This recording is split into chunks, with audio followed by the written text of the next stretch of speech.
Well, good afternoon, West Ham fans. Russ on the West Ham Network. Hope you are all safe and well. Plenty going on as per usual. Couple of games left at the end of the season, thank God. And then we can start. Well, actually, we haven't. I mean, literally, we've got less than how many weeks till the transfer window opens? 3 weeks, basically. Technically opens on Sunday, the 1st of June. And that's what we're going to talk about today in Hammers Headlines in association with the KUMB.com boys. Check them out as per usual for latest news, reviews, ITKs, opinions, all that type of stuff. 3 stories, two strikers, one attacking midfielder as well. The first one is the title page, really. Oh, God, have I pressed the right button? Let me press the right button. Let me go back. If you're going to do it, you've got to do it properly, bud. There we go. Thank you. West Ham, apparently, according to reports, looking at the Celtic goal machine, Japanese striker goal machine, Daizen Maeda. And he could join West Ham in the summer transfer window. He's notched 33 goals and 12 assists for Celtic this season in 49 matches across all competitions. 45 goal involvements in 49 matches. Now, granted, it is in the Scottish Premier League and Scottish football, but still, that's an incredible return. But the report yesterday claimed that Hammers are preparing a substantial bid for the 27-year-old Japanese international, with Celtic placing a £25 million valuation on his head. It states the 23-year-old Japanese international could have his head turned if a top-flight Premier League side comes in with a compelling proposition with the likes of West Ham, Fulham, Crystal Palace, Brentford and Leeds, all in pursuit of the Japanese international. Now, we know that, he's got attributes which would help sort of Potter's setup. He's used to playing at a high intensity sort of pressing system. He's got a good work rate. He's very quick. And as you can see, he very much knows where the back of the net is. He has scored 62 goals and 28 assists in 156 appearances for Celtic.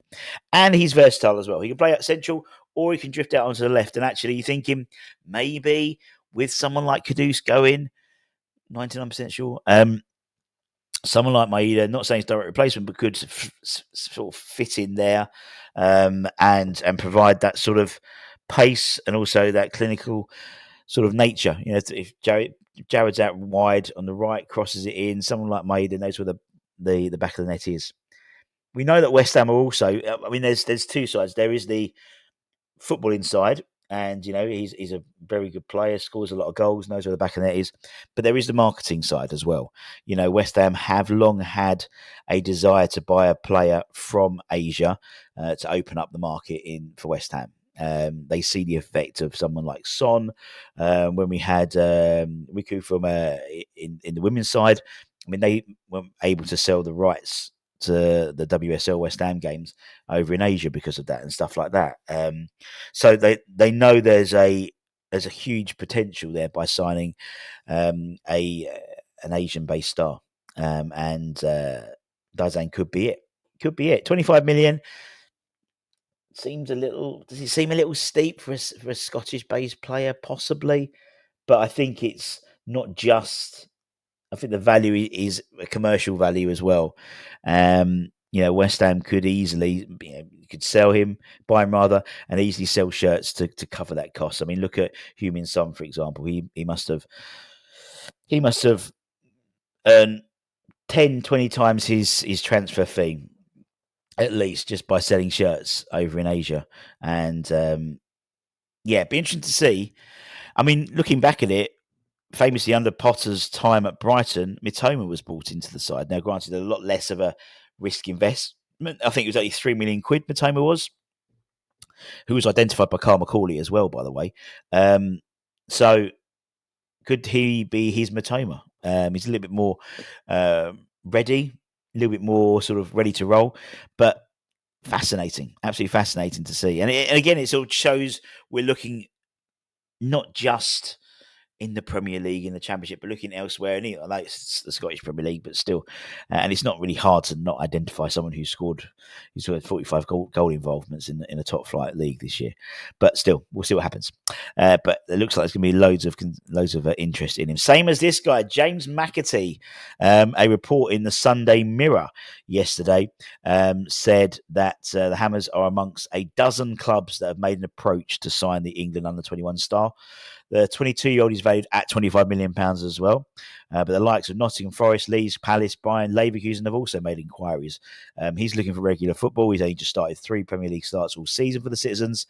And obviously we could offer him first team slot, basically.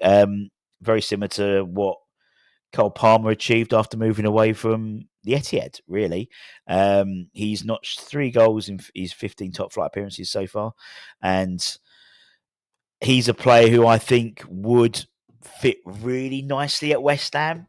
He's got that sort of... There's something about James McATEE who I think West Ham fans would really take to. And I don't know what it is, but he seems such a West Ham player. Sort of Lanzini, that sort of like diminutive, sort of really tricky player, Berkovic, those types of players West Ham fans really, we haven't had one for a long time, really, since, Lanzini was injured and out, but since probably his pomp in the last years at the Bowling in the first couple of years in the London Stadium. But someone like James could really, really, I think, get the Hammers. You know what I mean? It's just there's certain players that I think marry up really well, and Jake could be one.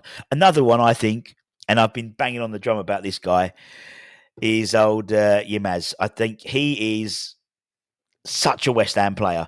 But according to Turkish journalist Ertkan Sugan, he spoke in the Turkish newspaper towards the end of last week, saying the Hammers have apparently returned with their interest in Yilmaz. We had a £25 million offer rejected, apparently, in the January transfer window. We're going to come back in for another bid. But the report doesn't state what the new rejected bid was. So obviously it was rejected again. But it's also claimed that Nottingham Forest have made a verbal offer of just over £25 million as well, which was also turned down. Sugzan reports that if West Ham or another side wants to secure his services in the summer, they're looking for around £34 million to let him go. Let him go. They're willing to. They're trying to push the fee up as much as possible for Yilmaz, of course. But would we be willing to go up to there? I don't know. Obviously, with the failure of not failure, but the Evan Ferguson experiment not working,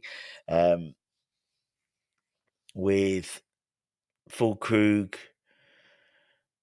Impact looking like it's more going to be off the bench, according to what Potter said, but maybe that's just a factor of the last few games. We need firepower, that's for sure. And in fact, this afternoon at lunchtime, I spoke about potentially Jermaine Defoe coming back into the coaching setup, sort of in the academy setup, so to speak, as a forward coach, looking to mould the next number 9 from the under-19s and 20s. That was a direct quote from him from the Daily Mirror article into last week. So, Barry Salapeo Yilmaz, he's scored 11 goals in 29 appearances this season. Solid return. He's consistently in double figures. But I just think, again, same as McATEE, I think Yilmaz could be I don't know, there's something about him the West Ham fans would take to. He is ferocious. He's a terrier. He reminds me of like a Craig Bellamy-esque type player, but there's a lot more in his locker, I would suggest, than him. He's more loose and ready, so to speak. I don't mean he's like, he don't know, he's unpredictable. But I think West Ham fans would absolutely love him. And if there's a way that we can get this done, I think it'd be phenomenal. And maybe along with McATEE as well. I mean, to be honest, all 3 of those I think are really good options. And look, we'll see what happens. As I said, I'm going to have to already take the font down in my list I've done already because it's already filled up the page already. I mean, officially I opened the window for another 3 weeks, so to speak. But anyway, don't forget to check out HateNeesAround.com for latest news, views, and opinions. Don't forget to check out our channel partners, Match Bingo, and get your dubbers and dobbers and your bingo cards for each Premier League game, and also the other games they do as well, like Champions League and stuff. And don't forget, we've also got the Jared Bowen signed shirt as well. Busy. But until next time, my friends, take care, stay safe, stay warm, stay humble, keep the faith. Come on, you irons. Much love. Bye bye.